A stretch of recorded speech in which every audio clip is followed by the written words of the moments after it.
ask for confirmation of the agenda.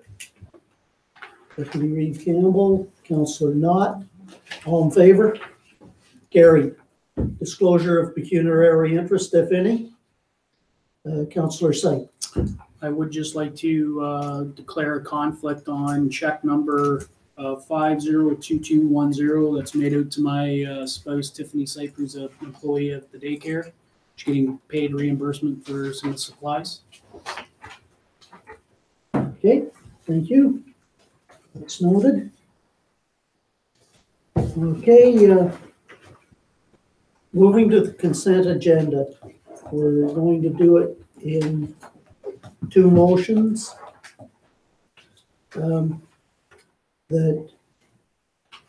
Is there anything that you want to pulled out for special consideration? Councillor Vodden.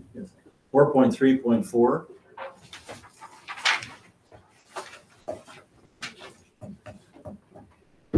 Shall I describe it now? Go ahead.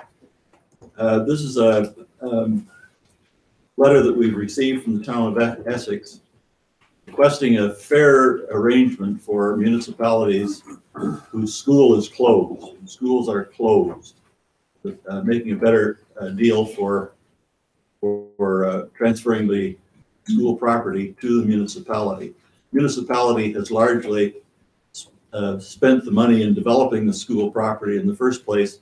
It's kind of ridiculous that they're required to pay market price for the land that they've already invested a lot of money in. So I'd like us to support that letter.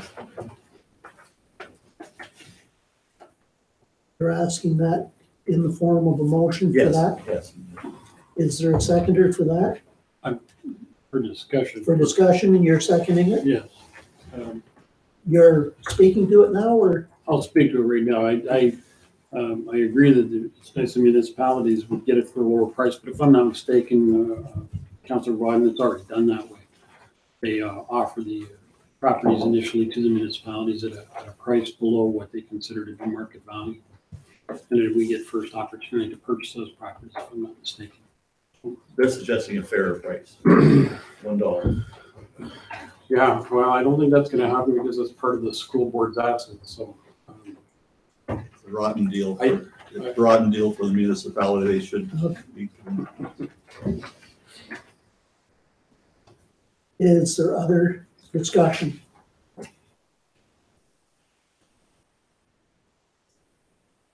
All those in favor of the motion? Carried. Okay. Is there any other, Councillor Syke? Yeah, 4.1.3, the Blythe BIA minutes. I know Councillor Knott was not at this meeting, so I'm not sure he would know the answer or not, but there was a comment in the other business section about the hotel feasibility study and the red funding that this council supported and put in the support the application. And it was advised in here that they didn't need that funding, or they decided to not utilize it and use the private money.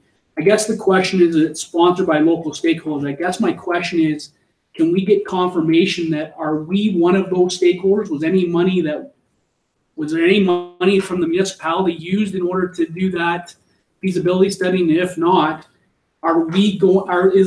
is the council going to see that report at all? Can you answer? Yeah. So just in terms of, at this point, the municipality has no municipal dollars have got into that study at this time. And in terms of whether we'll have access to that study at this point, that's unclear to me on the basis that we have not put any dollars into it, but we'll certainly follow up and see what the intentions are. Good. Okay. Councillor Knott. yeah, I believe it was our intent. We did have a portion that we were paying for that. What was it? It's only about $3,500, wasn't it? Yeah. Was that the amount? Yeah. Yeah. But we haven't paid for it. So that was a requirement under the red funding. That was the That's- only reason why we were putting that money in. But Exactly. the question was that it was saying about local stakeholders. My question was, are we still considered to be a local stakeholder? Yes is the question. No, that's basically the answer to the question. And my concern is the same thing as expressed by CAO, that because they've suddenly taken possession of the project, that we wouldn't have access to the information, and I believe that's a big issue going forward, that we should have a due desire access to that information. Okay. Is there any other points? I move the passing of the consent agenda. Of 4.11 to 4.12. All in favor? Carried. And that the council of the Township of North Huron hereby receives check 502210 for item 4.21 for information. Do I have a mover? Councillor Knott, Deputy Reeve Campbell. All in favor? Carried. Okay.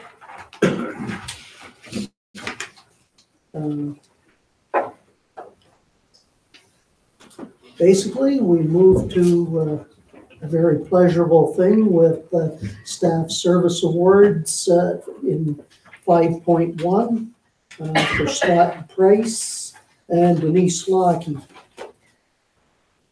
Come forward.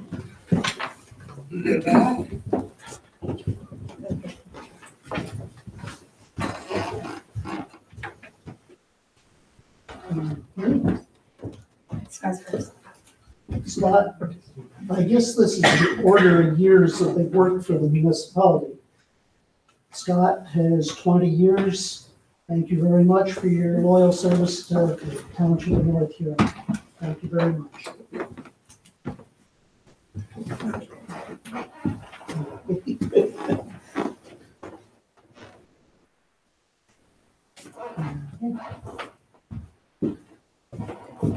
And Denise has worked hard for the municipality, not as long, but she's younger than Scott. I'll agree with that. Thank you, Denise.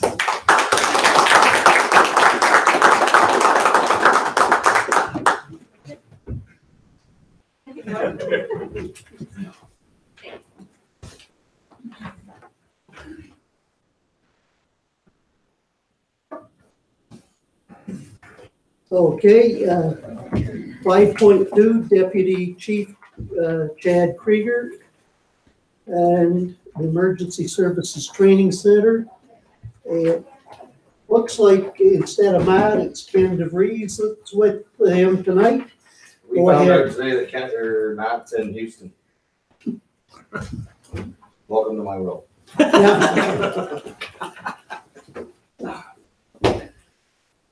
The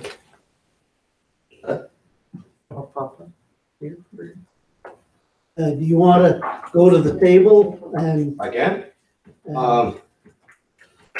address some of the things that involving ESTC? So this was brought to my attention that this was happening tonight on Thursday. So here we are.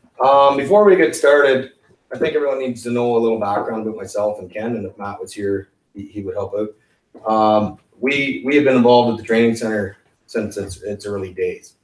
So we know a lot of the operations and the strengths and the weaknesses. Ken is still an associate instructor with the college, Ontario Fire College, and instructs for the Ministry of Labor, working at Heights. Matt is not so much involved with the training side anymore, but he's still one of the guys that I bank things off when we are in times like this. Myself, I've been everything there from a student to an instructor to a lead instructor for the college to a course coordinator, course designer. I even took it on the road doing trade shows just to make sure that we could keep things going in the past.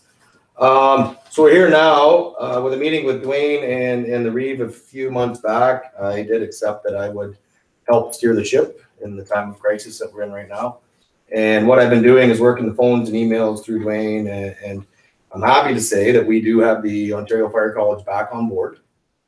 They're coming to the point where they will pay for 3 instructors to come, as well as pay myself and Ken wages to get the Firefighter 1 program up and running again with a projected date of May the 1st.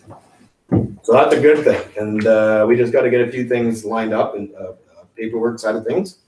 And if this goes over, they're going to bring more courses for us and the same thing until we're up and running, and then they're going to scale back. That's how it used to work back in the days. Also, I've been working, I've repaired some damage done in the past, not from John Black days up to the Spartan days, things have fallen apart. I called on Enbridge, they're coming, they're one of our biggest payers when they do come. It's a flared ignition course where they fill a gravel pit out on Monarch Line and shoot a flare at it, and it's a big explosion. They like it here, they like the facility, they're coming back. The Ontario Fire Academy left right at the time of the, I don't know what to call it, the crises of 2017. They left because of operations at the training center weren't suiting their needs anymore. Props weren't working. They're gone. Fielded a couple phone calls the other day. All it's going to take is one more phone call and they'll be back on board.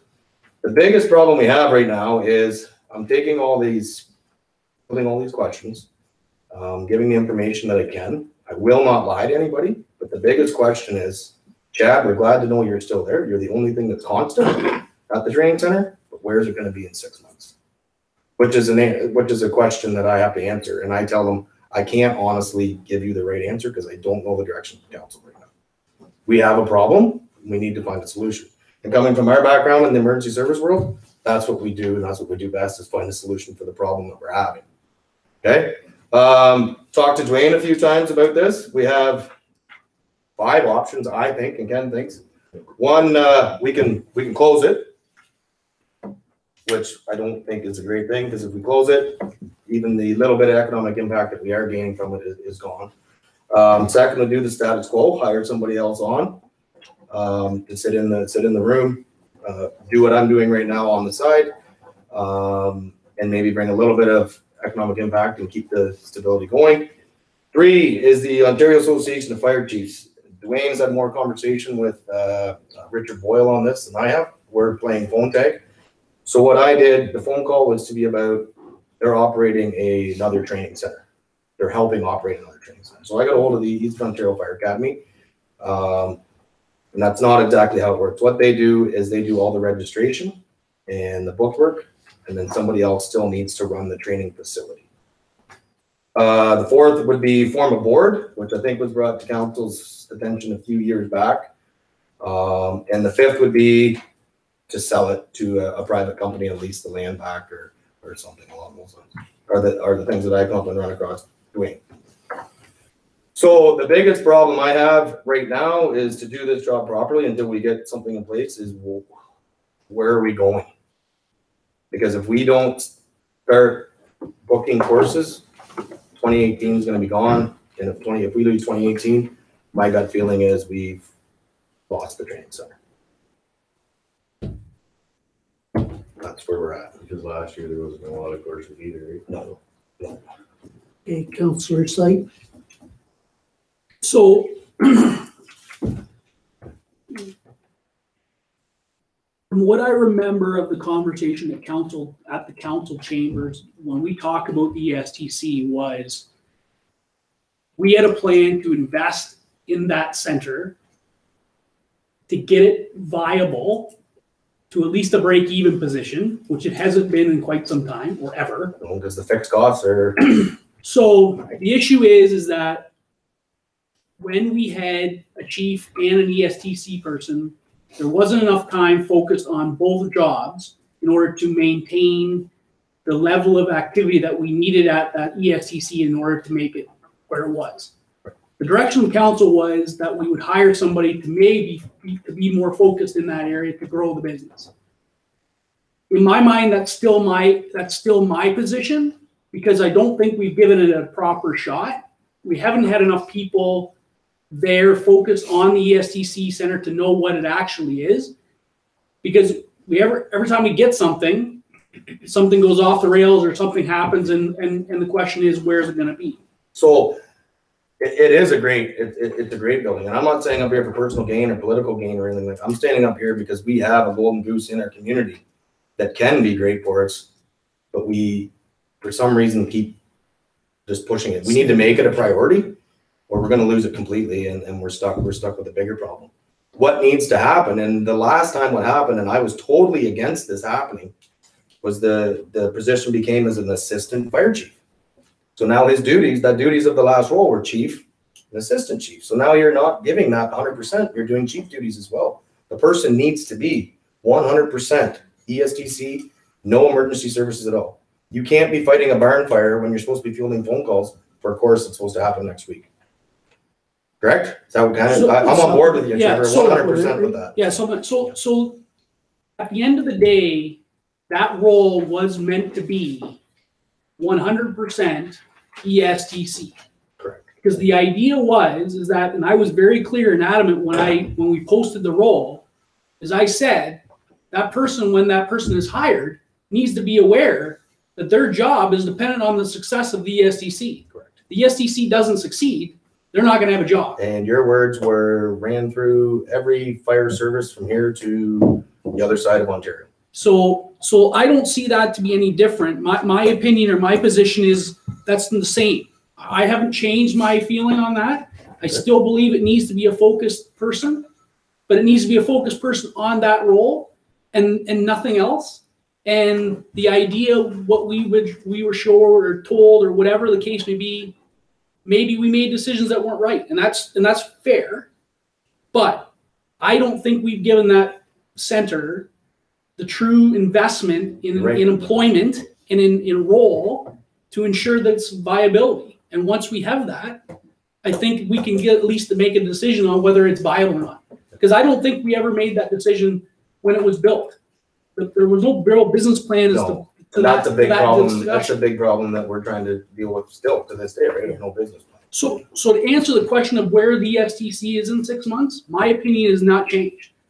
It is going to be there when we have hired somebody, in my opinion, to run that facility. And then until that point where there's a year or 2 years that person's in that position and we aren't seeing any benefit, then we need to relook at it. But at that point, we haven't got there yet. We've had 6-8 months at the most and still not focused time. So And it has to be 100%. yep. So that's the part where I have, in my opinion, is that we have to benefit and get it back on board. Is that's the hire, that's the role, and focus it. Thank you. Deputy Reeve Campbell. I agree with Councillor Seaton. Who takes the calls that come in now from somebody wanting trees? Is there anybody doing that, or is it just? So it's going to Barb Black, and Dwayne, and myself. Okay. You got to and then Barb emails them off to me or Dwayne, and I follow up on them. The other thing is the fire service is a very, very small world. I'm known all over, and people have my cell phone number and call to inquire as well. Same as Ken. But majority of them are coming through Barb and Dwayne, coming off to me. And what's happening is I'm trying to get back to them. When I get back to them and say, okay, well, I'm in the process of working with the college now. We'll get you that course maybe in a couple months. Sorry, I need this now. I can't wait 2 months. So that's my big message now is we have to move now with a decision, and so we can drive this home before we lose it completely. Councillor Vodden. I used to be in the training field. I'm out to pasture now, fortunately, I guess. But one observation I'd like to make, I've talked to a few people about this. One of the things that we found in the training field when we're called out to assist with an organization developing skills, it's not in the fire issue. I'm not in that field.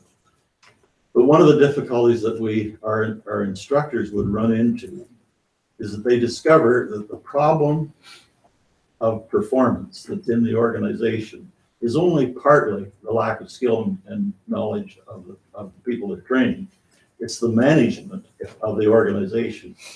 And so we found that we really made ourselves useful when we equipped ourselves to go in and look at the whole organization, including the management and the training and the policies and procedures, as well as the skills and knowledge of the employees. And so that was a sort of holistic approach to the training. And I think that's a very remunerative kind of organization to take, to prepare ourselves, not just to help train fire personnel, but to help them correct things that are in the organization structure, maybe with the council that's over them, and really working on the organization as a whole, in addition to this skill of the individuals. So we've lost, and part of it is on your discussion of the management part of it. As a whole, council is the management, correct? Is that what I understand? When we have courses or price changing, it has to come to council. So we spend thousands and thousands and thousands of dollars building that marine program, which I'm still in contact with. We haven't lost them completely yet. And the biggest problem that they report back is we get everything in place, and then it's 6 to 7 month delay because council has to come up with and maybe I'm exaggerating on the timeline, but it's taking too long for decisions to be made. So we all know that we lost the marine program to Georgian College, correct?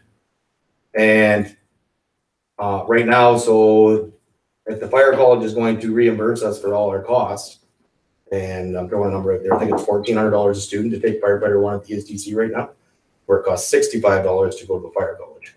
And they're going to pay those. So right now I have to come up with a plan of pricing and bring that back to council. And what's our delay time on that going to be? A month, maybe 2 months.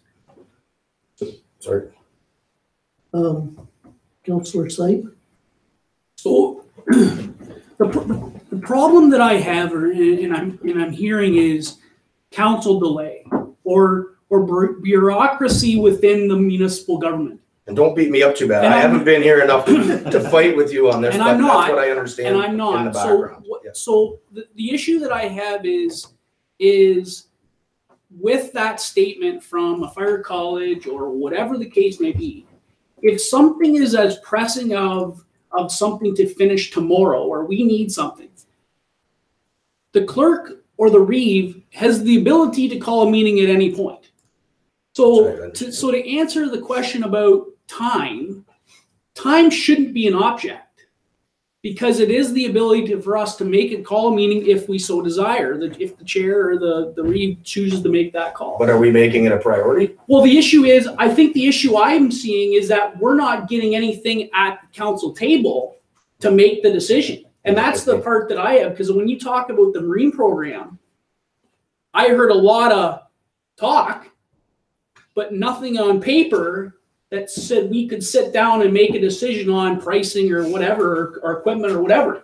So to be quite fair, I think it is a conversation about, there's lots of talk, but from the bureaucracy part of it and the municipal government part is we need something written on paper in front of us to make the decision. And right now, I don't think we've had that. The marine program is ready to come right after this meeting. So to say, let's have a meeting. They want to get this going. They have a lot of time and their personal money tied up into it, and they'd like to go. So that's the type of stuff. So to answer your question is, if we can get more of that process moving along to get to our table, I think you will see decisions made a lot sooner than more talk. But we need that information before we can just say, that is the idea. We have to make that call. We have to vote on it. We have to have that discussion. But until we have something in front of us, we can't make any decision. And I will tell you, I get that. That's what happened in the past. And I wasn't here No, to fight this battle. It doesn't I'm matter here now who's because here. I don't want to see this gone. It doesn't matter who it was or what it was or what it wasn't. That's the part we're talking about, is where the communication has been broken down in the past. And that's where we need to move it forward and change our process and how that communication gets from the Ontario Fire College to the deputy chiefs or the chief right up to council. Because right now, that's where it's stopping. It's stopping somewhere in the mid-level. And maybe it was never coming here before. I don't know. Actually, I'll just leave that. there wasn't enough coming for us to say, that's a program, go ahead with it. So and that basically, I think this council is ready as soon as we have a paragraph or two exactly what it is. We're ready to give authorization to move ahead. I think. I'm standing here doing the job and I'm going to continue to do it. I will bring you what you need. And Ken will help me. So we can get this moving until you put somebody in place or some decision is made of how you're going to manage the training center. Well, I say thank you very much to both you and Ken and the other people that support you, because you two aren't doing it all alone. That, well, at times it feels like it is what you're saying, Councillor Vaughn. I just want to second what Councillor Seat was saying. There were about 5 reports that I have heard accusations that we were sitting on and not responding to. We never received one of those reports, never in this council. I have it right here. Probably that you may have another one, but we have not seen a report. Okay. We're We're, gonna beat a dead horse for a while here. yeah, that it's rehashing it if we keep going over that. We need to make a decision. The thing of it is, my message to everybody right now, when I'm fielding questions, will be, we're moving forward. It's gonna be there. Is that fair? the thing of it is, what we need from you, this, and this is what we have to do to move forward. And I believe this council will back you in getting the authorization very quickly. Okay. Perfect. Thanks, guys. Thank you very much, guys. So we perhaps when we're on the topic, I think Donna wants to speak to 2017, and she needs a little bit of direction, as I understand, regarding the ESTC. So So I thought since it was timely to have the fellows here tonight, and what they were saying about for 2017 wasn't a very active year at the EST. So I'm working through closing the books off for the auditors, and so on the EST we had budgeted for a deficit of $51,847 this year, but instead it turned out to be $122,258.27.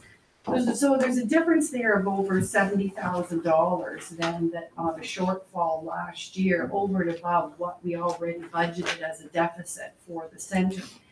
So what I need to do to close off year end, in 2012, 13, and 14, what had happened there was, as council was giving the center the opportunity to get up and running, we had accumulated that as a deficit, and it's accumulated to $214,793. So what I'm asking for direction before I meet with the auditors next week is, are we adding the $70,000 shortfall from 2017 to that amount? Or are we going to have it contribute to the 2017 overall township surplus deficit? And I don't have the rest of the township total at the minute. As I said, I'm working to get ready for the auditors, but this is a big piece that I need some direction on before the auditors come next week. Councillor Knott. Do we need a motion on that right now? Yes, I do. I'll make a motion that we take the $70,000 and apply it directly to the deficit of the ESTC. Deputy Reeve Campbell is seconding that. Any further discussion? All in favor of the motion? Carried.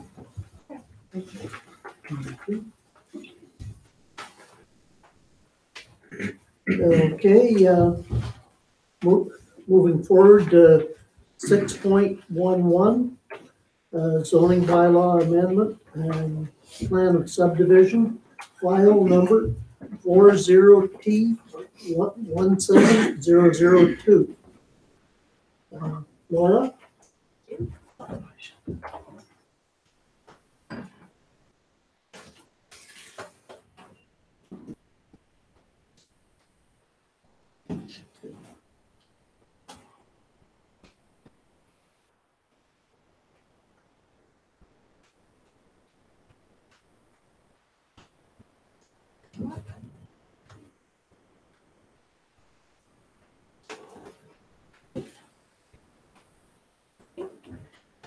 So good evening, Council. I'm here to discuss with you 2 of the planning applications that are before you this evening, both for the same property. The property in question is Plan 173, part lots B, E, and F in Blythe Ward. And should be familiar with these. We did have a public meeting for both of these applications, the plan of subdivision as well as the zoning amendment application on January 15th. And for those, it was the public meeting as well as with the county councilor Art Beardstick in attendance as representative for the county. So tonight, the applications are up for council's consideration. It was deferred at that meeting because we hadn't received some of the agency comments, and there were still public comments that needed further details to be addressed. So the application is from Ron Davidson, Land Use Planning Consultant, as the agent for CJAJ Holdings. And we do have Gary Rutledge here this evening, the representative of CJAJ Holdings, and also John Kerr from GM Blue Plan, who did the engineering work for the proposed draft plan. So this is an aerial photo showing the draft plan. The plan of subdivision contains a total of 16 lots and 6 blocks with residential units on municipal services. It's proposed to be developed with a variety of housing types and include a new interior municipal street to extend from the extension of North Street at the south to the current access that could be out on Huron Street, with a stub for future allowance for the street to be extended into other future development lands to the east. Details of its servicing are discussed further in the planning review for the proposed plan of subdivision. This is a close-up on the subject property, so you can see its irregular shape as well as the existing budding residential uses and the future development lands to the east.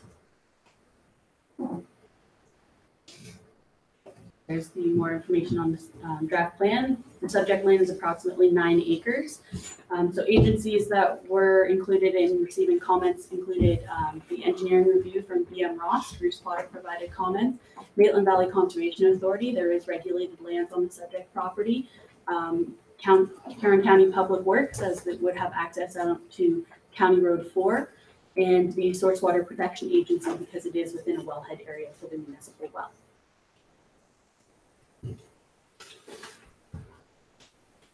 The zoning bylaw amendment is proposing to change the current zoning on the property from future development to a series of residential zones to permit a variety of houses. These zones are R1 holding zone, R2-17, R2-18, and R3 would permit 16 detached lots, 19 townhouse units, and a block to permit a retirement home on the R3 block. The two R2 special zones would be on the proposed townhouse blocks. The R2-17 special zone recognizes Queen Street as the exterior lot line to permit the new interior street to be the front line of the properties and allow the proposed townhouses to be situated towards it with their driveways out onto the new interior street. It also recognizes reduced minimum lot depth. The R2- special zone or R2-18 special zone recognizes the irregular lot shape of the subject property and that a reduced rear yard setback of 5 meters is necessary for block 8 to accommodate the shallow lot depth and still leave sufficient room in the front yard of the property to accommodate a parking space and have the minimum building setback from the new interior street. It would also permit a lot coverage of 54%, which is above the typical minimum for an R2 zone. A holding zone is proposed specifically to be applied for lot 14. This would be an R1 holding zone, and the amended lot on this would be R1-H. The holding zone would be applied until an application is made to remove the holding symbol and the criteria set by the municipality is determined to be satisfied. The criteria for the removal of this holding zone is that there's further investigation into the stormwater management proposed for the subject property in consultation with the Conservation Authority, as there is regulated lands on this one particular lot. And a stormwater plan is approved by North Huron, and the necessary permits for site alteration, grading, or any development in a regulated area are provided by the Conservation Authority. So the zoning amendment proposes to add development to the subject property and residential area with a mix of densities to an area already established as future development and indicating future growth.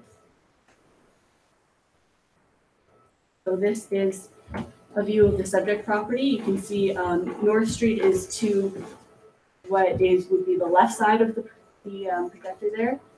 So that would be an extension of North Street to the new interior street with lots on either side, a mix of the proposed townhouses as well as vacant single detached lots. And then the large block in the corner of Block 3 would be the proposed retirement home with the street extending past it onto Queen Street.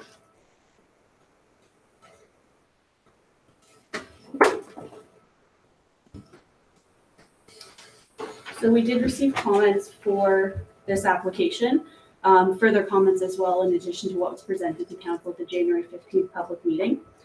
In total, agency comments were received from Canada Post, the Huron Perth Catholic District School Board, and the Historic Saugeen Métis.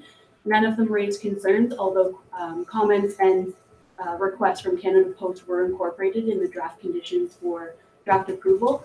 So council would have reviewed them in the conditions for draft approval that were presented tonight with the report.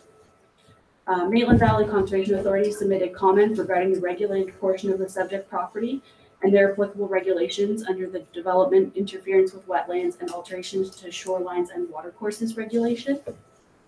Their comments outlined items that they would be that they would like included in the final stormwater management report and site grading plan, including detailed information on water treatment with the proposed swale system and confirmation of the capacity of the municipal Whitfield drain, including any restrictions possibly caused by culvert or any vegetation or sediment accumulation. They had no outstanding concerns with the applications, and their comments also included requests that were incorporated into the conditions for draft approval that are before council tonight. Comments were received from Bruce Potter of BM Ross Associates, who reviewed the site servicing study on behalf of North Huron, and his comments address the following.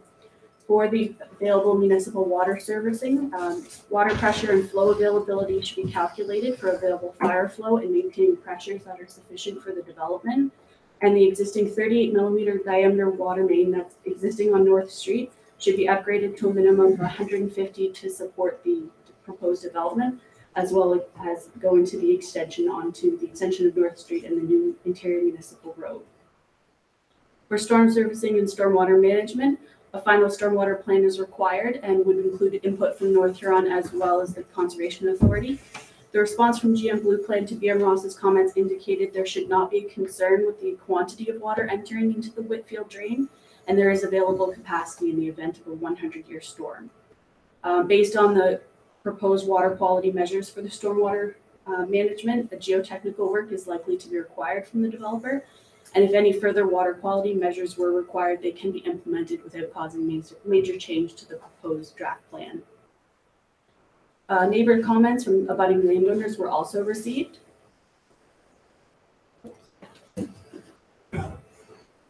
Those first. Margaret Duart explained her concerns with the proposed rental units for the 4 townhouses on Block 8. That proposed block directly abuts her rear yard, and she had concerns about possible noise and effect on her property.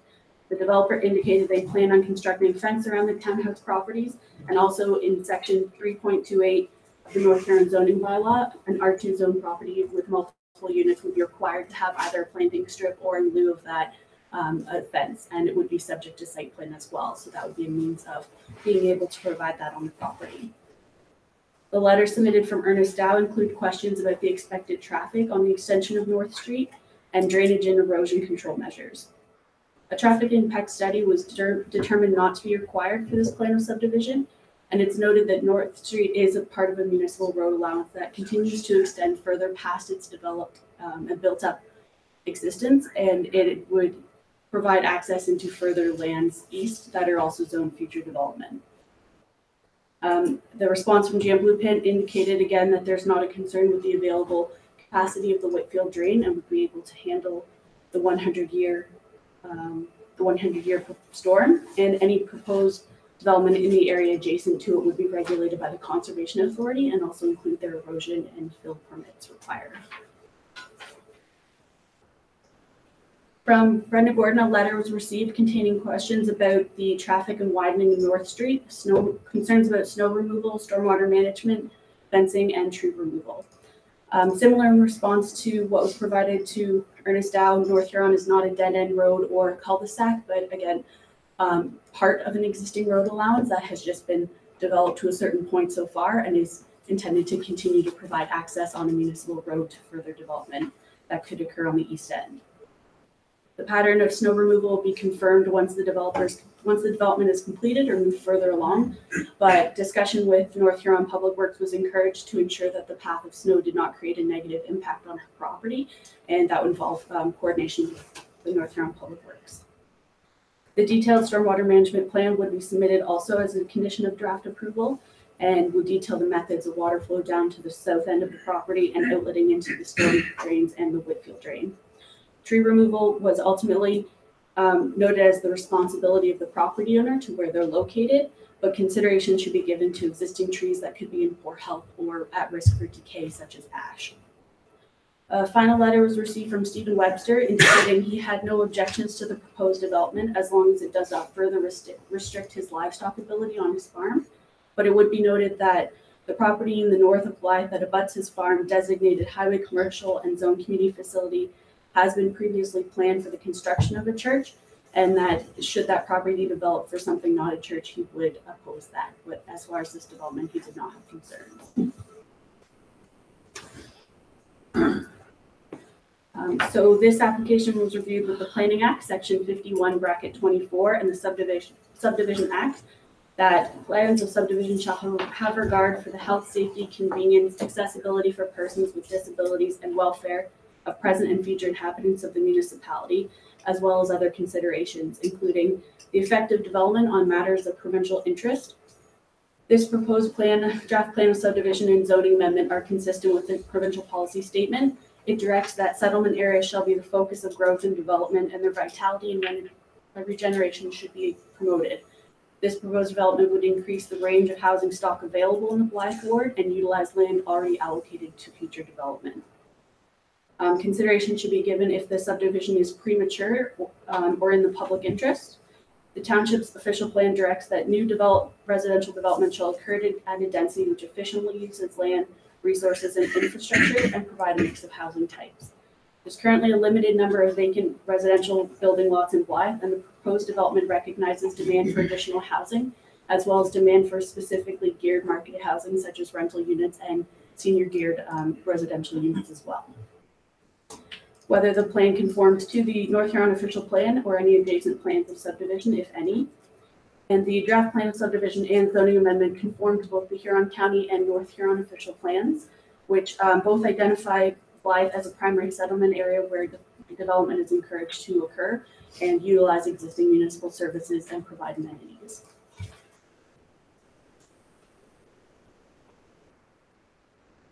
The suitability of the land for the purposes on which it is to be subdivided. There were not concerns about the suitability of the subject land, its designated residential and zone future development, indicating allocation towards future growth in Blythe. Consideration of any roads. The roads and existing and proposed were reviewed by the North Huron Director of Public Works, County of Huron Public Works, and BM Ross. And the existing portion of North Street is not to municipal standards and is required to be improved to meet municipal standards in addition to its extension and the proposal of the new interior road. County Public Works indicated that Queen Street was not a concern and able to handle the additional traffic that's proposed for the subdivision. Dimensions and shapes of the proposed lot. The draft plan identifies the proposed lot boundaries. As mentioned, it is an irregular shape, and the special R2 zones recognize that by permitting either a reduced rear yard or recognizing reduced minimum lot depths in order to accommodate the proposed townhouses and the development on them. The restrictions or proposed restrictions on any of the land to be subdivided. As mentioned, lot 14 is under the regulation of the Conservation Authority and we have being proposed to have a holding zone on it to be lifted once its criteria is satisfied. And conservation of natural resources and flood control.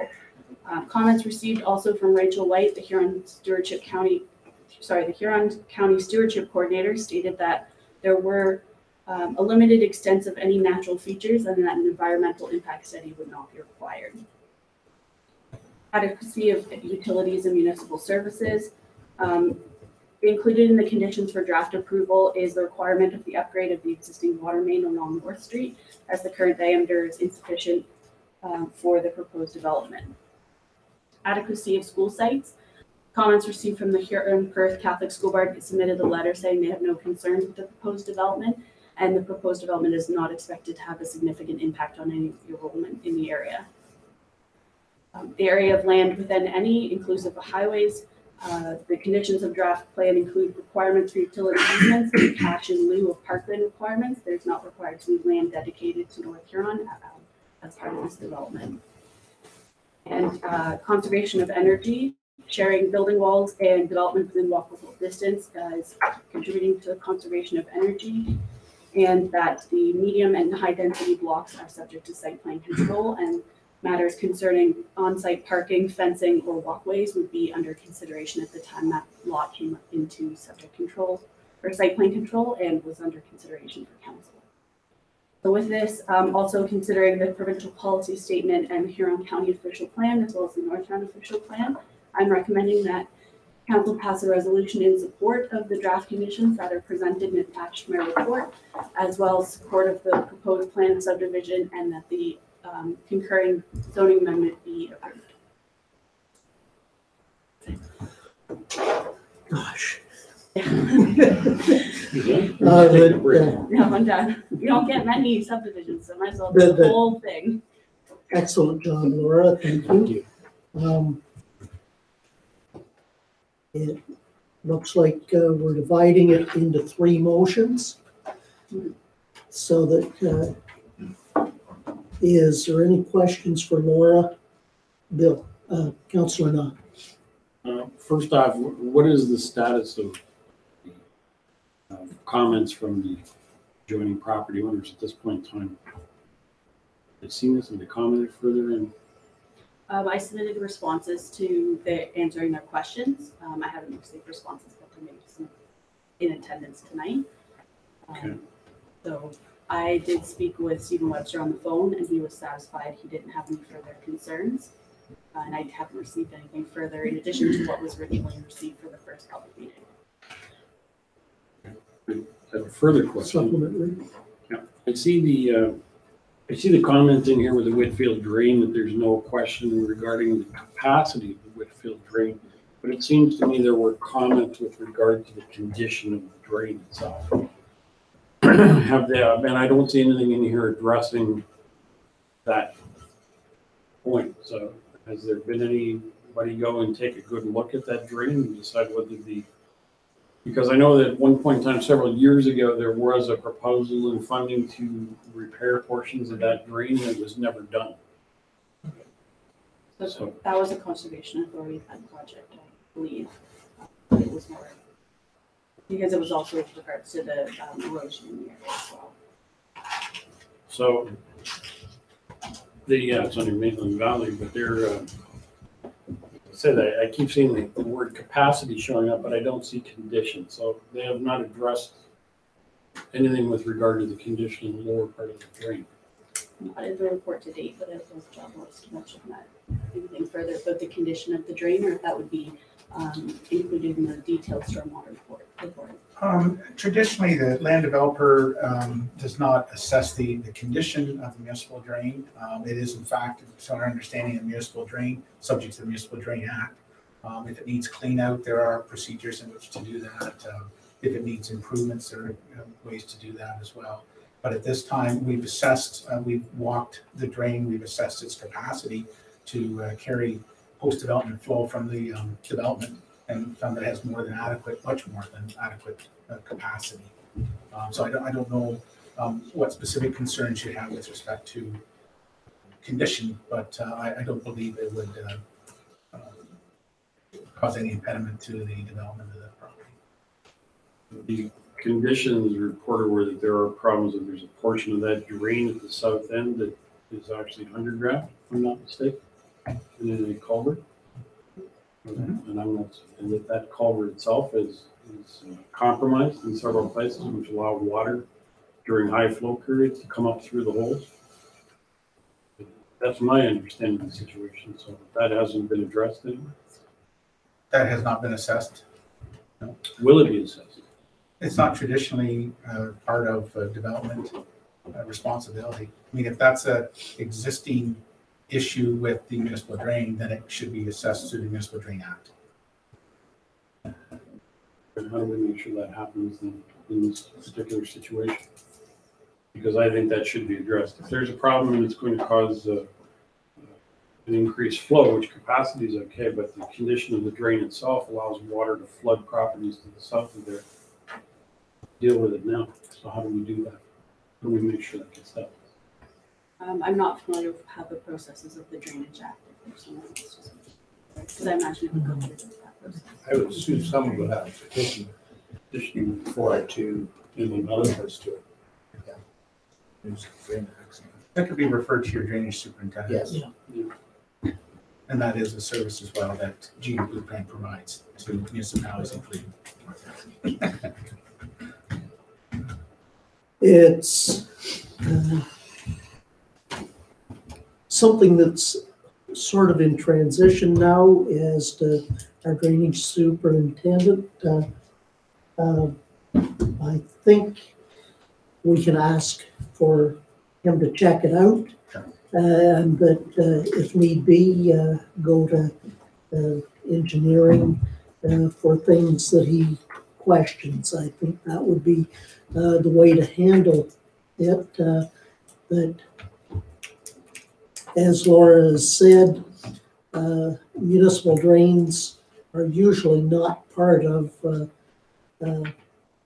development process because they have their own process all unto itself.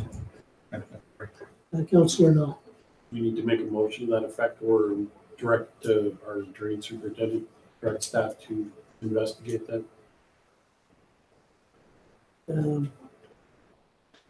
That is up to council if they want our drainage superintendent to walk it and provide comment on any concerns. I'll make a motion then that we request our drainage superintendent to investigate the condition of the Whitfield drain to ensure that it is condition-wise adequate and flooding in the future. Or however you want to word that. Let's just do a condition assessment. Knowing municipal drain law, it's that it meets the standard for municipal drains, and that's all that a municipal drain is that there's standards for certain sizes, etc. Then there's the prescriptive rules that they have to go by. Do I have a seconder for that?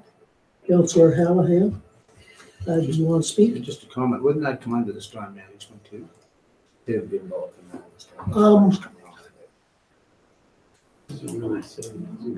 Not necessarily, that it is outlet.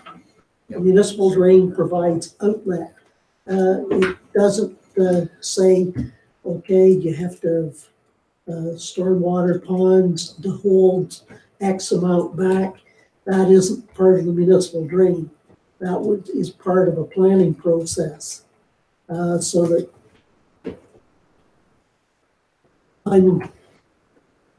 unless it's dealing with the motion, Deputy Reeve Campbell. I remember when the drain was put in, and Jeff King was one of the ones that was looking after it down through that gully from Maple Valley Conservation Authority, and Jeff very much wanted to leave it as natural as it could possibly be at the time. He's a great guy for going and getting people like Ducks Unlimited, some of these ones who will throw money at this kind of thing to do that extra drainage work. At that time, the neighboring municipalities did not want anything done with it. So that's kind of why it's left the way it is. But I think Jeff King would be one of the ones from Conservation Authority, would be one of the ones to bring in and find money. He's a great guy to get some of these ones to come in and throw money into projects like this. So it's not a cost to the landowners or to anybody, neighboring people to look after. But Jeff would be the one I would contact to look after that. Okay. What? Is there any further discussion on the motion? All in favor of the motion? Carried. Okay. Richard, do you want to read the first?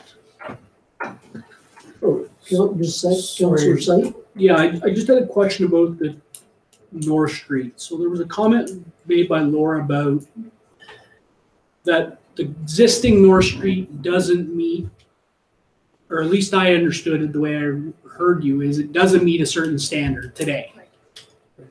I'm assuming, and I'm looking at Sean as we talk about this, as I mentioned, the question is, I'm assuming when the construction of the new part of North Street, that is when the upgrades to the existing North Street would happen as well to ensure that we're not digging up the road twice or doing any premature stuff before roads are being done. Is that what I understand?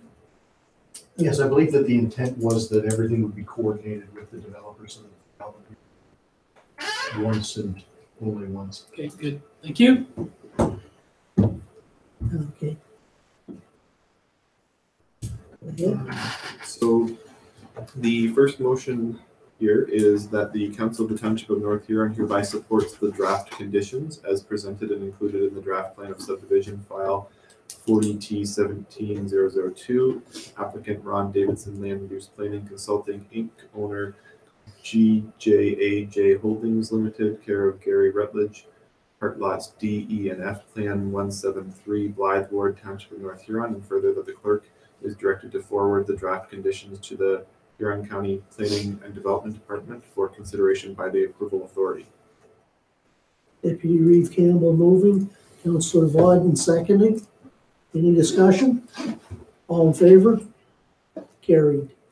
Okay, the second one. The second motion is that the Council of the Township of North Huron hereby supports the proposed plan of subdivision file 40T17002, applicant Ron Davidson Land Use Planning Consulting Inc., owner GJAJ Holdings Limited, Gary Rutledge, part lots D, E, and F, Plan 173, Blythe Ward, Township of North Huron, and further that the clerk is directed to forward the resolution and documentation required under Section 6(3), Regulation 54406 of the Planning Act to the Huron County Planning and Development Department for consideration by the approval authority.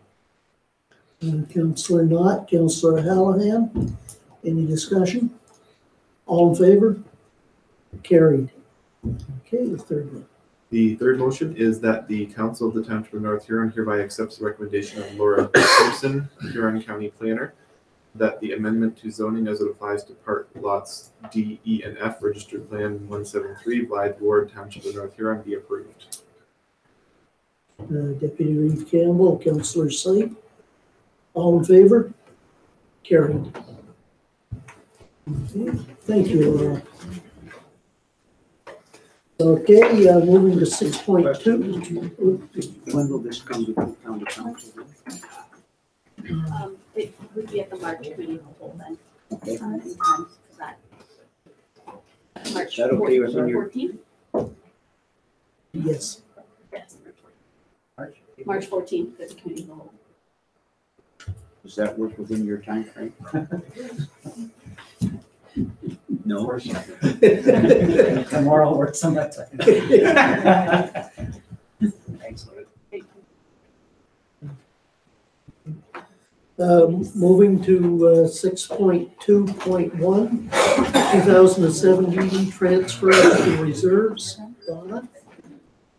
So again, as I was saying, as part of the preparation for year end and for the auditors coming next week, we go through the year-to-date budget actuals and find any projects that haven't been completed, and that will be included as part of the 2018 budget, or in a couple of cases, we received extra funding at the end of the year, and that funding is being brought forward for 2018.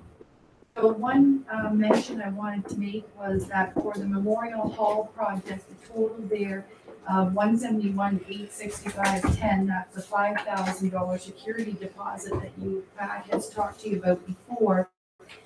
So this whole amount is not actually transferred to reserve because we haven't paid for our whole portion of our commitment to the project. So once we have committed where we have paid our full $500,000, that's how much would be in reserve at the end of the year if we had paid that, but we have not. But that's the amount still we have committed, and then that's the amount that Pat is using to move forward to next year.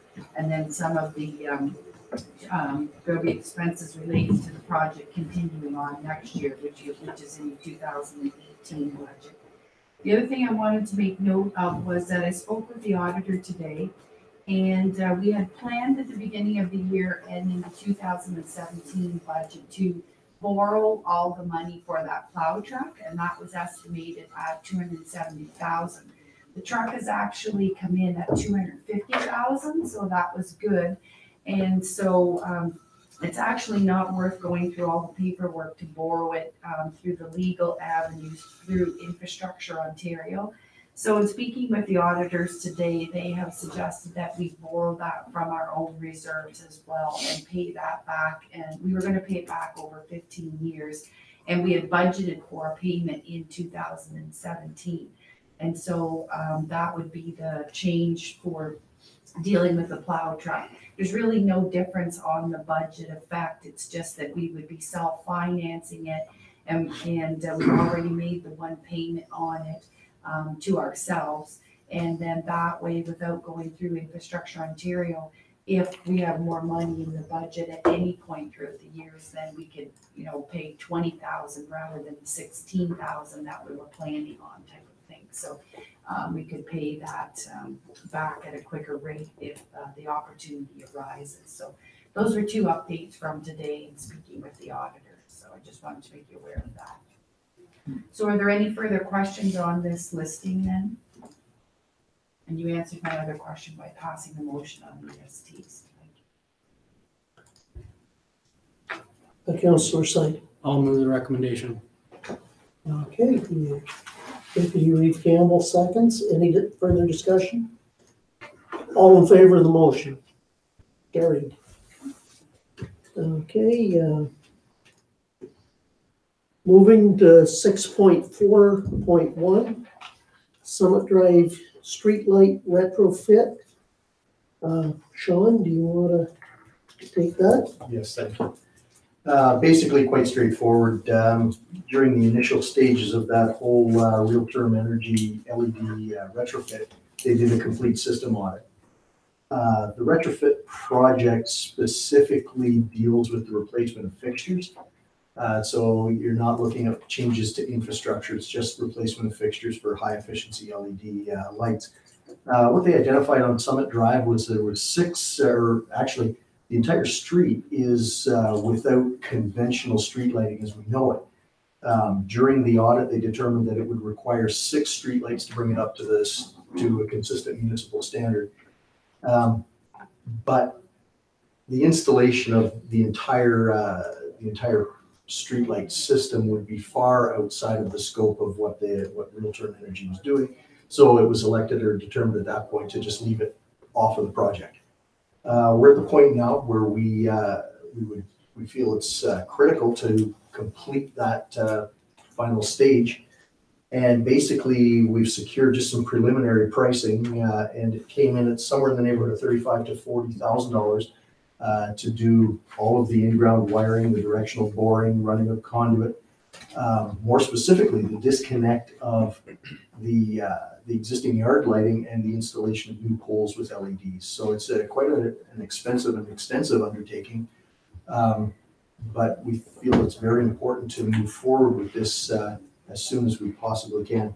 The suggestion or recommendation here in terms of funding is that we would treat this the same as we treated the rest of the street lighting retrofit, and that would be that it would be internally funded under the same process. So it just becomes an extension of the existing internal loan, and all it would do in essence is increase the time required to completely pay off and start applying the savings to reserve.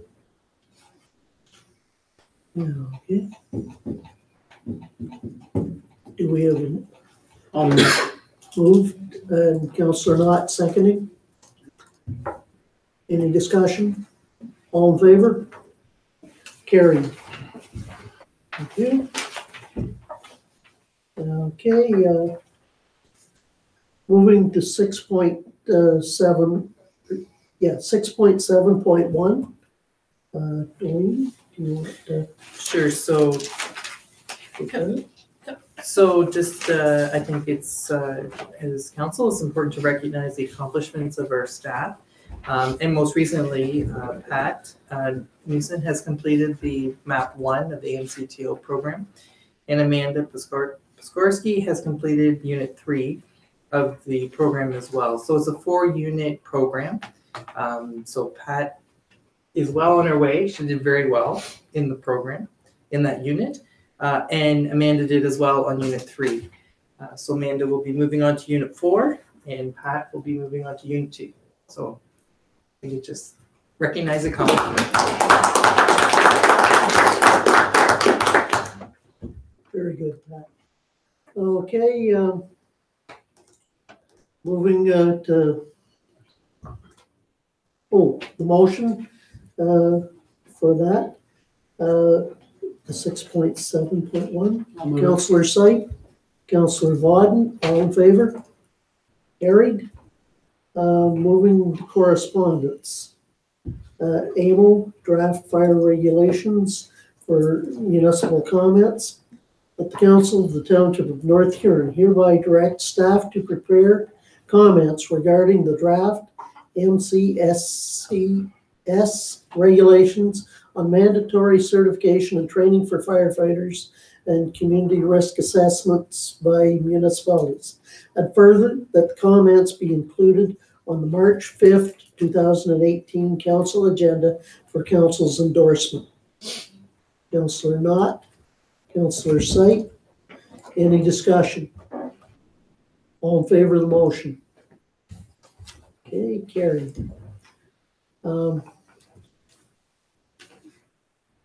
And 7.2, AMO draft fire medic resolution for council's consideration. Whereas Bill 160, the Strengthening and Quality and Accountability for Patients Act, amended the Ambulance Act to permit the Ministry of Health and Long-Term Care to enable 2 pilot projects hosted by willing municipal governments to allow firefighters certified as paramedics to treat patients while on duty with a fire department.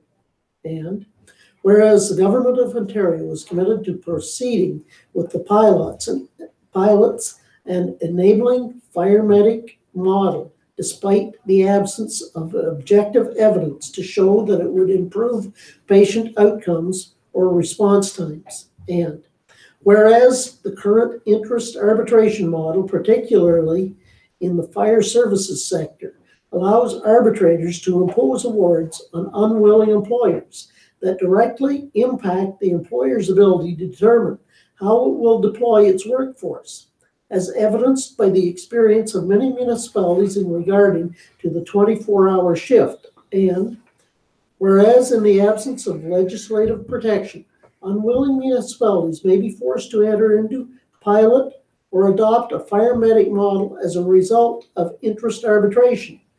And whereas the Association of Municipalities of Ontario, its municipal members have called on the Government of Ontario to introduce legislative amendments to the Fire Protection and Prevention Act 1997 and the Ambulance Services Collective Bargaining Agreement to preclude arbitrators from expanding the scope of work for firefighters and paramedics, respectively, to the interest arbitration awards. And where this is precedent for a restriction on the scope of jurisdiction of arbitrators in Section 126 of the Police Services Act, which precludes arbitrators from amending the core duties of police officers. And whereas the Government of Ontario has committed to no unwilling municipal government will have fire medic pilot or program imposed upon them. And now, be it resolved, 1, the Township of North Huron calls on the Government of Ontario to act immediately so that the legislative amendments that will protect unwilling municipalities from being forced by arbitrators to have a fire medic pilot or program are placed within the upcoming budget bill before the Ontario legislature rises for the provincial election.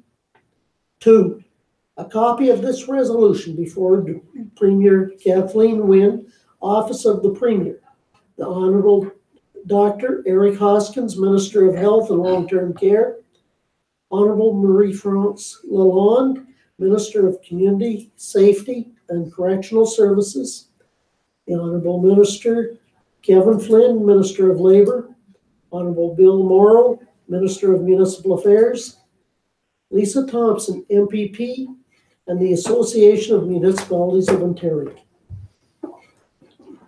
You're moving, Councillor Knott. Seconder, Councillor Ritzma-Taninga. Any discussion? Go ahead. I'm wondering if our fire officials here have any comments on this. Have they read it? Or? It's like the one before with the mandatory training. Show me the money. How do we pay to train our people to do this? This one I sit on the fence. It's all about saving lives, of course, right? But it's a huge uptaking for volunteers. And I feel commenting anymore at this point may cause more issues than any. So I'm just going to leave it until we do more research and go from there. Councillor Syke. The issue I have is, and I think it bears on the question of insurance from an employer standpoint. Yeah, they're trained as a paramedic or a fire service, but if they do something that is the intention is to save a life, and they do something that maybe they're not comfortable with, or even if they are trained, the conversation is municipality is a big ticket. So, it becomes an insurance perspective for me, but it also becomes an issue with do we really want our firefighters being that point of contact? And I think it's another opportunity of downloading a service that ultimately has been a provincial issue about ambulance and that discussion already. So, it's another issue about downloading a service and trying to get a municipality to cover stuff that they've taken away over the many years in power. So I think it's a good. This is definitely a good resolution that I hope to see some. Hope the smart things will come out of it. Okay. The very thing is, yes, you can be trained as a paramedic, but you have to use those skills at least in a routine amount of time, or else you might start second guessing yourself. And I know, going back to the debate about the advanced care paramedics, there was some of them at the county level. They were not using those services often enough for them to be confident in going to those services, even though they were certified to do certain things. But if they were only doing certain procedures once every year or two, that they felt they either needed refresher courses or that they weren't confident in doing it every so often. And I think this is one of the things that this is looking at right now. Our members are trained probably to the highest level in the county. Yes. And they're out doing medicals daily. That's part of their job. But to ask some of these guys to step up and do more is you're going to be running more calls. So now we're going to have employer issues. Yeah.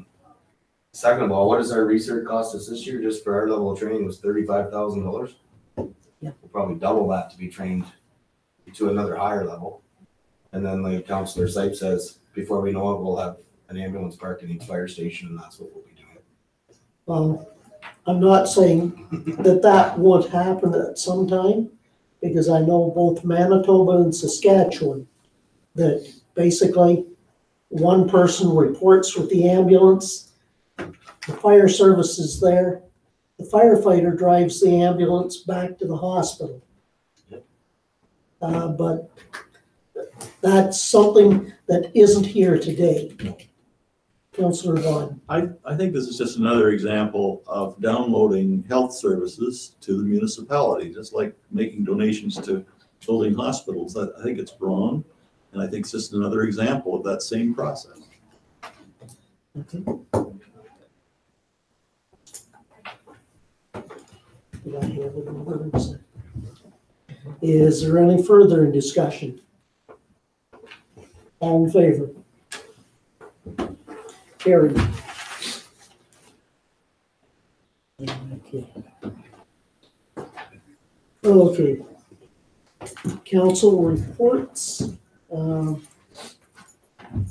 that I will say that I got a supper tonight from the seniors group for dining. My understanding is through One Care, it's being promoted one night a week. A group will get together and have a meal. They have some light entertainment afterwards and stuff like that. So that, and I think it is a very good thing that they had been doing it at the former Wingham Public School. They were having enough people show up that they ran out of space there, so that they have moved it to the Wingham Legion now. And it was a real good group of seniors there for the supper tonight, so it's a good thing.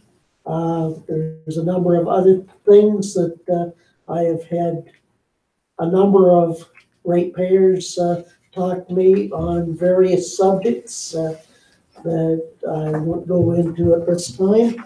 Moving forward to other members of council that have meetings or updates to present. Councillor Ritzman-Taninga. Yeah, on this week, Thursday night at 7:30, so that's February 22nd, the Wingham PIA is having their annual general meeting. Just want to invite all council to attend if they're able to. It's a good opportunity to sort of hear what the BIA has accomplished in 2017 and to hear what their new goals list for 2018 will be. We'll also be taking time out to do our award ceremony where we present different businesses and individuals with awards for their contributions to Wingham, the downtown core, over the last year. So, Okay, thank you. To attend. Councillor Vaughn. I'd like to report on the activity with the CHIPS organization. One of the projects that they're working on with the county is developing an ATV map system. And so I would encourage staff to take that very seriously, because we need to have many eyes looking at the map. We've discovered a lot of difficulties with the map that has been coming out, and each time we discover that it improves a little bit, but we need to check it over. It's a map like this that shows where you can run an ATV or where you can't run one, that sort of thing. They were trying to do it on a little card that you could slip in your breast pocket, but you needed a magnifying glass to read it. They're looking at it at a larger now. One other little thing came up this morning. I was in a discussion, a gentleman who works in the public library system for Huron County, and he's noticed the tremendous amount of activity surrounding homeless people around the libraries. It's a nice warm place to spend the day, and it's really becoming a serious problem. And his concern is that he thinks that Huron County as a whole is not doing enough to pay attention to it. there's nothing in most areas for those people during the night. There's no place for them to go. Godrich has made some arrangements through the churches. They're using North Street United Church as a place to actually provide the meals and the services and the protection, because it's like that with the other churches contribute money and volunteers to make it run. So my question is that, how serious a problem is that in North Huron? And should we be doing something to instigate some assistance? I don't know. It just came up in a conversation this morning. And this gentleman who works in the library system says it's generally a problem around all of the libraries with people seeking protection. They're not very welcome in many cases because they smell. I mean, if you can't, if you haven't had a shower for 3 weeks and you're wearing the same clothes you were wearing 3 weeks ago, you will tend to carry an odor with you. So he sees that we should be paying attention to that, and we should be providing some kind of solace for those people. So I just leave it there. I don't have any motion or anything. It's just a comment for our thought.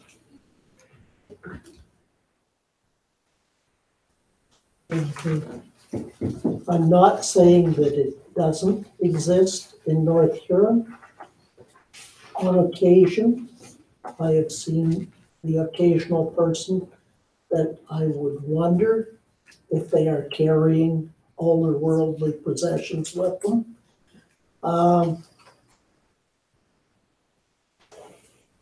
not sure what the answer is.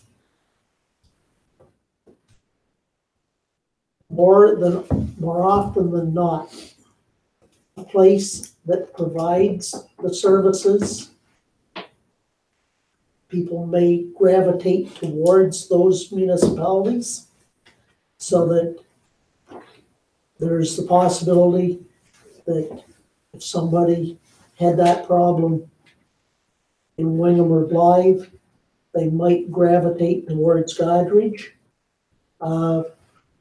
I know that in years past, it was said that many of them gravitated towards London in the winter. But note that I forgot to mention, that the thing that this person noticed is different is that there are women in this category now. And he, as far as he was concerned, he'd never really witnessed that before. Personally, I've noticed more women than men that I would look at possibly. And earn shelter for women, or what, is that the proper name? Huron Women's Shelter. Huron Women's Shelter in Godrich is a first call for that. If somebody approaches somebody and they need help, that is one of the things that can be done for women. Deputy Reeve Campbell. I just want to say thank you to our firemen. They rode to a log house fire last week out in my area.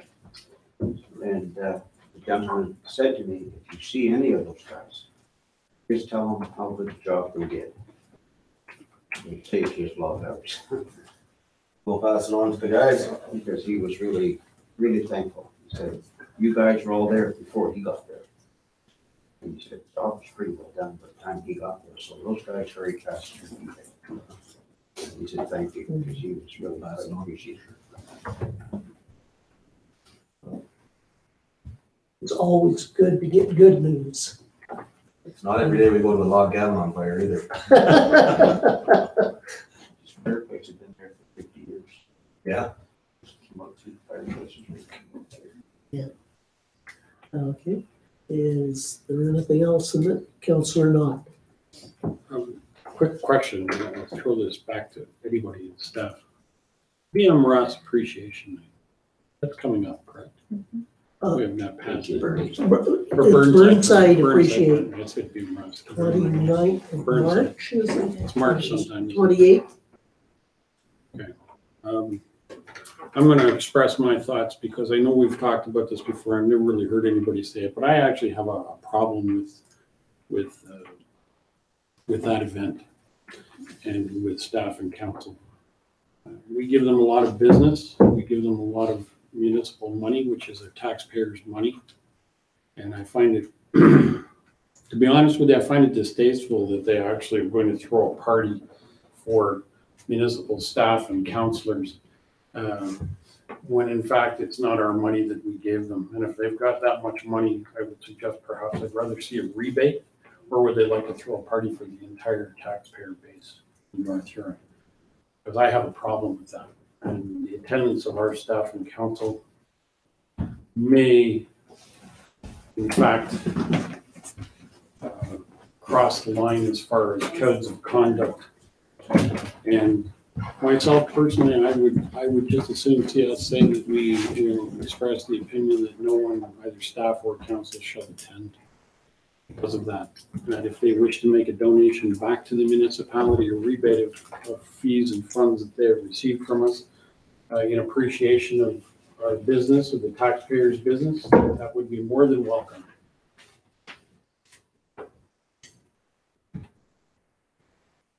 Okay, Councillor Vaughn. I've taken that stance for the last 3 years. I've changed this year. I thought I would attend. Maybe I'm just getting hungry. I don't know, but it's I share your feelings.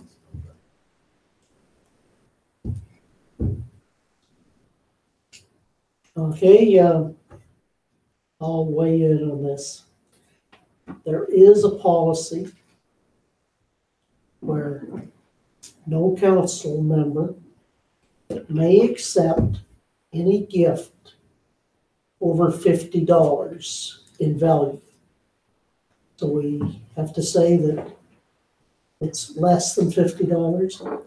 The one thing that meeting, and the same as other engineering companies or Union Gas, taking members of council out when they're at conventions for a dinner. To me, it is all in that classification. Yes, it is a perk for an elected member or a staff member. I take a look at what we get per hour, and I don't think it's an excessive perk to accept a meal, but it does give you that access to a number of people in that engineering firm. There is some engineers you get along with, some you don't necessarily get along with. And it gives the ability to see the depth that they have on those that understand our municipality and the ones that can work effectively for our municipality. And there's cases where certain jobs, if we go to a particular engineering firm, we should be requesting specific staff members of their staff to do the job, because there's times in the past we have had less than stellar results from other members of that, and that it gives them a chance to put everybody that they have as staff resources forward as a liaison or to network with the staff that they have. Councillor Watt? I may seem to be just trying to justify my invitation to that dinner, but my thoughts have gone along this way.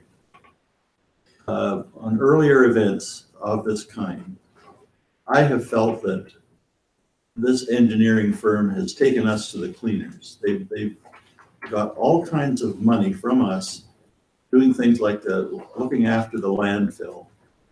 They have just kowtowed to the Ministry of the Environment. They've done everything that they said. They have not gone any extra. They've not stood up for us when we've objected to what they were doing. And so we end up paying the price with leaching and all sorts of things that are down the road without their help. I'm now thinking that we're at fault for not standing up for them at the time and standing our ground and challenging them at the time, rather than holding off on taking the dinners. So I think I'm for a change in approach where we deal with them at the time, and if they're not measuring up to our expectations, we need to tell them so.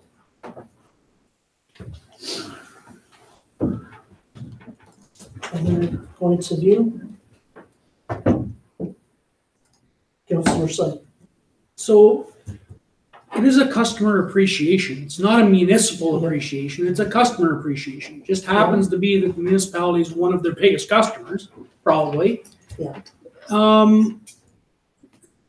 And let's not be flippant in the fact that we send the business to them. We don't have to send it to them. We could send it to GM Blue Plan. We could send it to anybody. We choose to pick them. They submit the proposals. They put in the tenders. We accept their tender.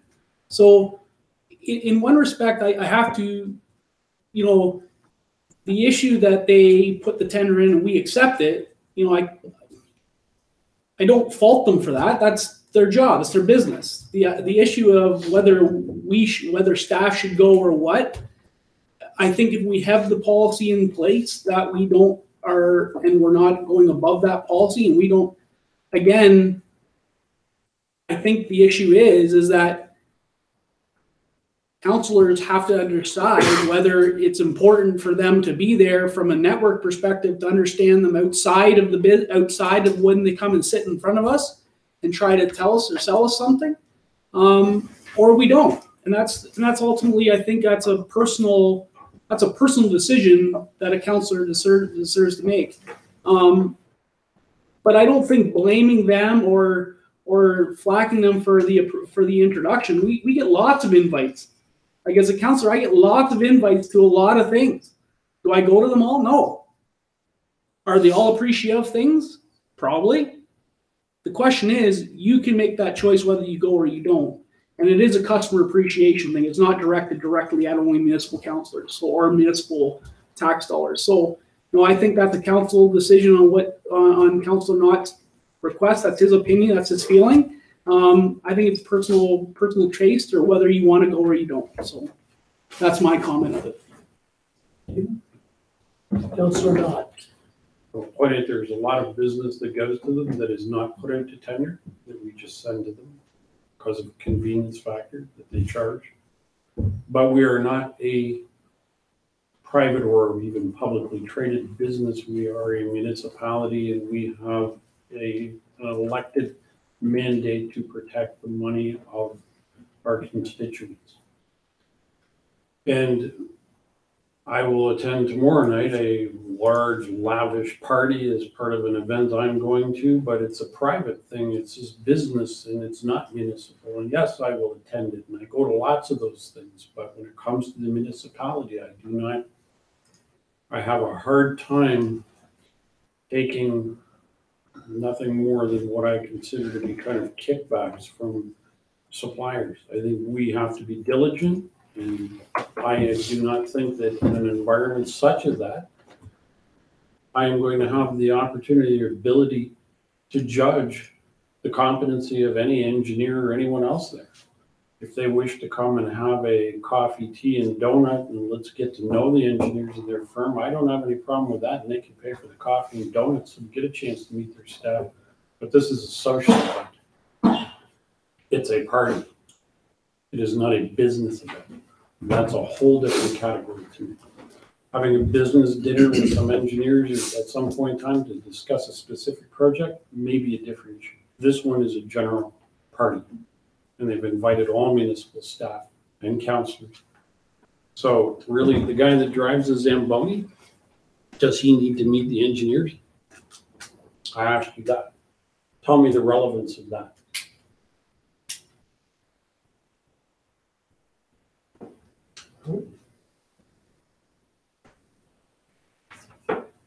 In this, the policy we have that limits to a $50 value.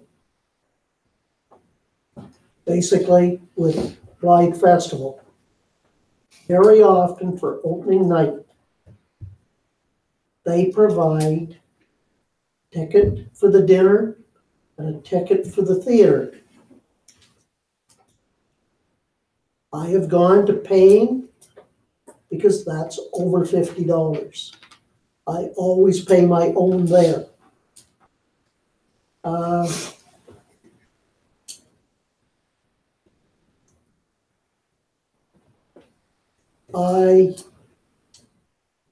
I feel that there's so often that suppliers, if we're questioning that we're leaving something with suppliers, council has the right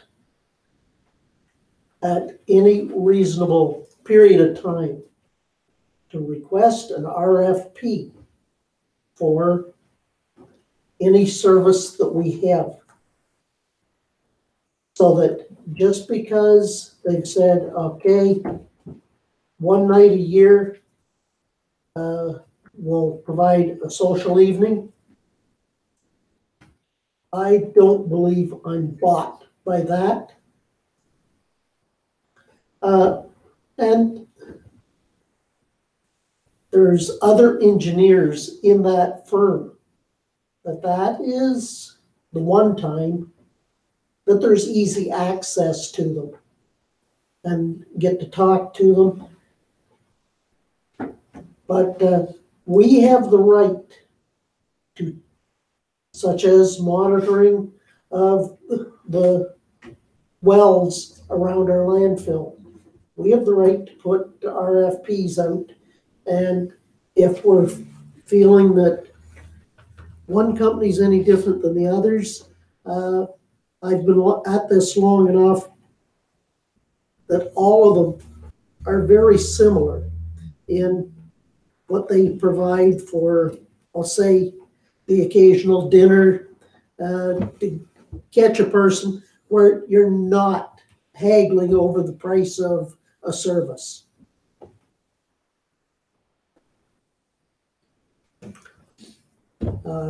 This has been discussion without a motion. Is there any further discussion, or will we move on? Let's move on. Oh, okay, thank you. I will not pretend to know that. That's fine. That's your choice. Moving to 8.2.1. I will read this and then I will ask for a mover and a seconder. That the Council of the Township of North Huron hereby supports the nomination of CAO of the Township of North Huron, Dwayne Evans, as an administrative member of the OSM Executive Committee for a 2-year term or 2-year period effective May 2nd, 2018. If elected or acclaimed, commits to sending a minimum of 2 council reps to attend the OSM conference annually, and further that if elected or acclaimed, associated expense to attend OSM Executive Committee meetings approximately 3 times per year, and the OSM annual conference to be reimbursed to the CAO. Do I have a mover? Councillor Vodden, Councillor Knott, and discussion. Minor correction, you said 8.2.1, this is 8.3.1, just for the record. Oh, I'm going by what I had this morning, Bill. Thank you, that they changed the numbering on the newer. Okay, I thought I had missed something. Okay. Other than that, any discussion on this? All in favor? Carried. Thank you. Is there any requests by members? Notice a motion? Okay, moving to bylaws. Bylaw number 10, 2018. Richard? That bylaw number 10, 2018, being a bylaw to authorize the Reeve and Clerk to sign on behalf of council an amendment to the transfer payment agreement for the Clean Water and Wastewater Fund, CWWF, Ontario, between Her Majesty the Queen in the right of Ontario and the Corporation of the Township of North Huron, be introduced, read a first, second, third, and final time, signed by the Reeve and Clerk, and be engrossed in bylaw book. Councillor Ritzman-Tenenga, Councillor Wadden. Any discussion? All in favor? Carried. Okay. Motion as per section 3417.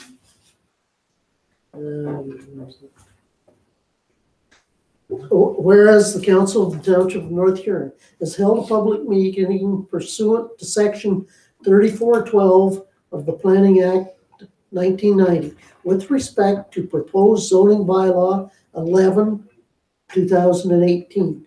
And whereas certain changes have been made to the proposed bylaw after holding the public meeting. And now therefore the Council of the Township of North Huron hereby resolves that pursuant to section 3417 of the Planning Act 1990, no further notice is to be given in respect to the proposed bylaw. Do I have a mover? Deputy Reeve Campbell, Councillor Hallahan. Any discussion? All in favor? Carried. Okay, bylaw number 11, 2018. That bylaw number 11, 2018, being a bylaw to amend the zoning on part lots D, E, and F, Plan 173, Blythe Ward, Township of North Huron, changing the zoning from future development to a series of residential zones, R1, R1H, R217, R218, and R3, be introduced, read a first, second, third, and final time, signed by the Reeve and Clerk, and be engrossed in the bylaw book. Deputy Reeve and Councillor Knott. All in favor? Carried. Okay. Announcements. This is a reminder of the special meeting of council regarding police service and police service costing. February 26th, 7 p.m. in the Town Hall Theater above.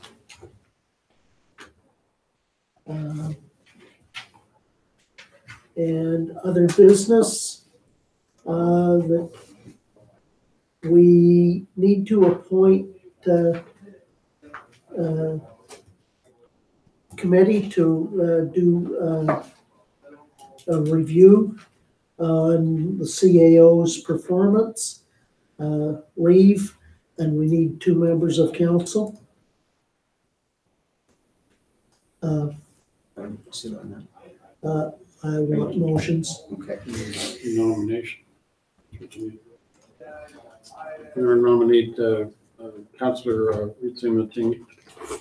Sorry, it's been that kind of a day. Yolanda. Okay. Need at least one more nomination. Do we Councillor Syke? all nominate Deputy Reeve Campbell? Okay. Any further nominations? Councillor Ritzman-Tenenga? I'll nominate Councillor Knott. Okay. We have 3. Any further nominations?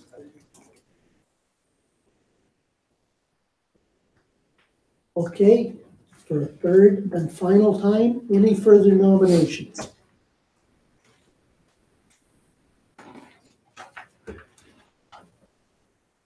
Got them?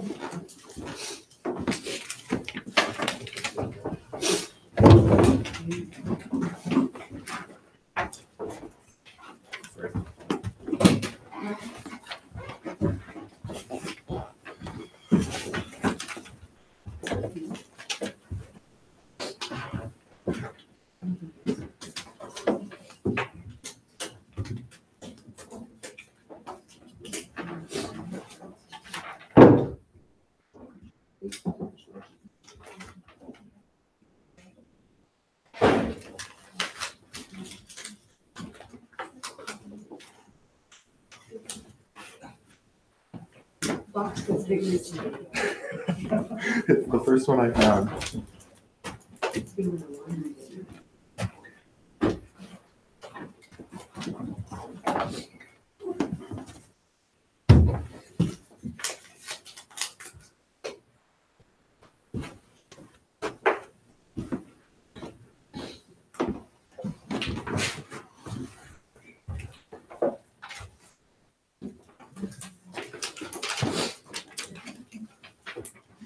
Okay.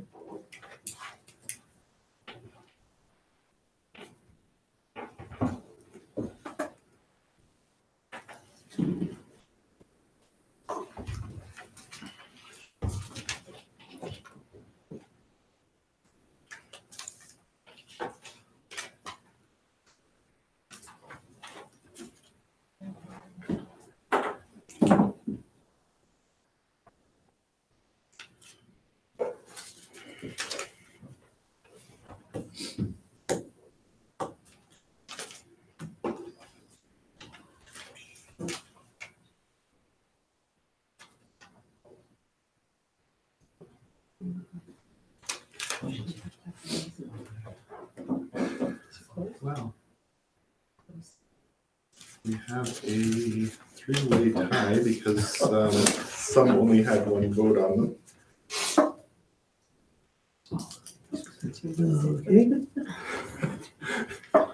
Okay, That's an abstention. well, do we demand that two be voted for in a rebellion? We do that.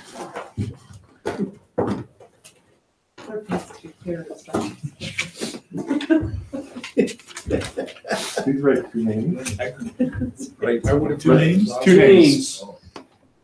Either two names out of the list of Three. three. Yes. Anybody need any help? Do I get to vote this time?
We don't have to have an investigation of any of these candidates, do we?